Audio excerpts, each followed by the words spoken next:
عمران خان کے اہم ترین کیسز کی سماعت اور ارلی ہیئرنگ کی سماعت کے حوالے سے پاکستان تحریک انصاف کے وکیل لطیف کھوسہ صاحب بھی یہاں پہ پہنچے ہیں۔ کھوسہ صاحب، عمران خان کے جو ارلی ہیئرنگ کے کیسز کی سماعت کی جو ڈیولپمنٹ ہے وہ کب ہونے جا رہی ہے، کب تک عمران خان کے کیسز فکس ہونے جا رہے ہیں؟ بتایا یہ جا رہا ہے کہ نومبر کے مہینے میں اچانک کیسز کی سماعت ہوگی اور اچانک بڑا فیصلہ آئے گا اور عمران خان رہا ہونے جا رہے ہیں۔ کیا خبر ہے آپ کے پاس ہے اس حوالے سے؟ دیکھیں، اچھی بات ہے اگر انہیں خیال آ گیا ہے کہ بہت ہو لیا اور انصاف کی جتنی تصدیق ہو سکتی تھی کر دی ہے، آئین کا بھی جو ہے دکھا دیا انہوں نے، اور اپنی جبلت بھی دکھا دی کہ ہم کسی چیز سے، ہر چیز سے ماورا ہیں اور ہر چیز سے جو ہے حاوی ہیں اوپر۔ اگر وہ یہ کوئی خوشخبری سناتے ہیں تو پھر ظاہر ہے کہ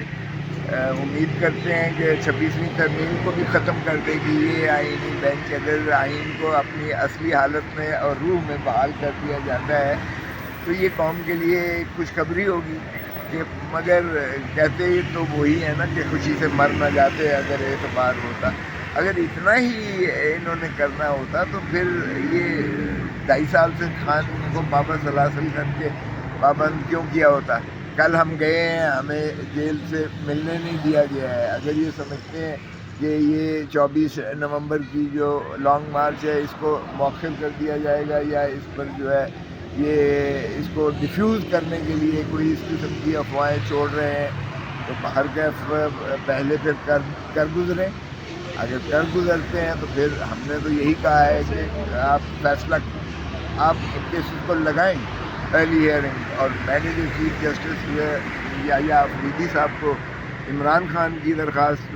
جو انہوں نے بھیجی تھی بذریعہ علیمہ خان صاحبہ کے ذریعے بھیجی تھی، میں نے ڈیلیور کیا تھا، اس میں بھی یہی استدعا کی گئی تھی کہ عمران خان صاحب کے اور پاکستان تحریک انصاف کے جو اسیران ہیں ان کے کیسز کو لگایا جائے جو ہائی کورٹ میں اور سپریم کورٹ میں، تاکہ جو ہے فیصلہ ہو۔ کیونکہ ہمیں بالکل کوئی ایسی قطعاً ایک لمحے کے لیے بھی کوئی تذبذب یا شک نہیں ہے کہ وہ جس دن ان کی سماعت ہوئی بالا عدالتوں میں، چاہے وہ ہائی کورٹ ہو چاہے سپریم کورٹ ہو، وہ اسی طرح اٹھا کر پھینک دیے جائیں گے جس طرح سائفر کیس کو پھینکا ہے، جس طرح عدت کیس کو پھینکا ہے۔ یہ بھی بالکل ان میں کوئی شواہد نہیں ہے اور یہ دھکے سے سزائیں کی گئی ہیں نیچے سے، بلکہ ان کو فیصلے لکھے ہوئے دیے گئے ہیں اور سزا بھی متعین کر دی گئی ہے۔ تو یہ ہمارے کارکنان کو بھی 40 سالیں، 10 سال ایک کیس میں کر کے 40 اچھا کھوسہ صاحب، ایک طرف تو یہ کہا جا رہا ہے کہ عمران خان کے اچانک کیسز فکس کر دیے جائیں گے اور اچانک بڑا حکم بھی جاری کر دیا جائے گا 29 نومبر تک، پہلے بڑا حکم آ سکتا ہے خان صاحب کی رہائی کے حوالے سے۔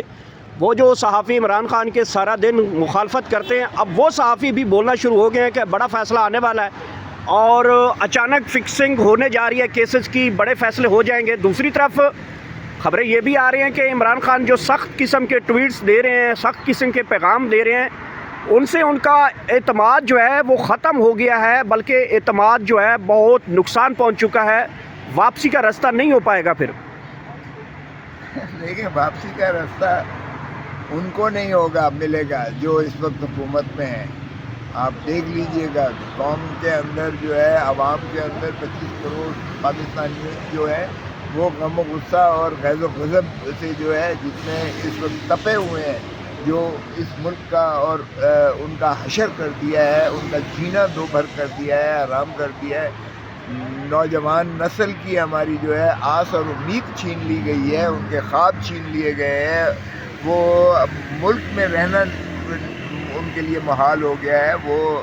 باہر جاتے ہوئے بھی لوگ جو ہے کشتیوں میں ڈوب مرتے ہیں، لیکن پھر بھی وہ جا رہے ہیں، اور جس طرح سے ہماری انڈسٹری بند ہو کر ہمارا انڈسٹری جو ہے سرمایہ کار جو ہے باہر لے جا رہا ہے اپنے سرمایہ کو اور وہاں انویسٹمنٹ کر رہا ہے۔ پاکستان کا تو دیوالیہ ہو چکا، کوئی ذہنی بھی انتشار پھیل چکا ہے۔ اس لیے میں نہیں سمجھتا کہ کوئی ان کے لیے راہ فرار ہے یا ان کو جو ہے واپسی کا راستہ کوئی انہوں نے اپنے لیے چھوڑا ہے۔ لیکن اگر انہیں احساس ہوتا ہے اور یہ عمران خان صاحب کو جو ہے ریلیز کرتے ہیں اور ان کے کیسز لگا کر ان کو بریت ملتی ہے، میرٹس پر عدلیہ کے ذریعے، اور عدلیہ آزاد ہو جاتی ہے اور 26ویں ترمیم رول بیک ہوتی ہے، تو یہ خوش آئند بات ہے، ہم اسے ویلکم کرتے ہیں اگر ایسا ہوتا ہے۔ سردار نظیم کھوسہ صاحب، آپ یہ مجھے بتائیں کہ سینئر سابقہ وفاقی وزیر داخلہ آج صبح عمرے کے لیے عدالت کے آرڈر کے باوجود بھی ایئرپورٹ سے ان کو روک دیا گیا ہے اور واپس کر دیا گیا ہے، اس پہ آپ کیا کہتے ہیں؟ ہاں تو وہ یہی بتاتے ہیں نا کہ کوئی عدالت کا حکم، کوئی قانون، کوئی آئین ہم پر حاوی نہیں ہے، ہم جو چاہیں وہی ہوگا اس ملک میں، اور وہی جا سکے گا باہر بھی، وہی مل سکے گا جیل میں بھی جو ہے جو اسیران ہیں، یا وہی مل سکے گا وہ لوگ جو بیماری کی وجہ سے کسی اسپتال میں داخل ہیں جن کو ہم چاہیں گے۔ تو اگر اتنی جبلت آ گئی ہے، یہ دیکھیں تکبر صرف اللہ تعالیٰ کی ذات ہی کو زیب دیتا ہے، انسان تو بہت ہی حقیر چیز ہے، اسے تو اگلے لمحے کا پتہ نہیں ہے کہ چلتے ہوئے اس کا سانس بند ہو جائے اور وہ جو ہے اس دنیا سے چلا جائے اور دوسری دنیا میں پہنچ جائے۔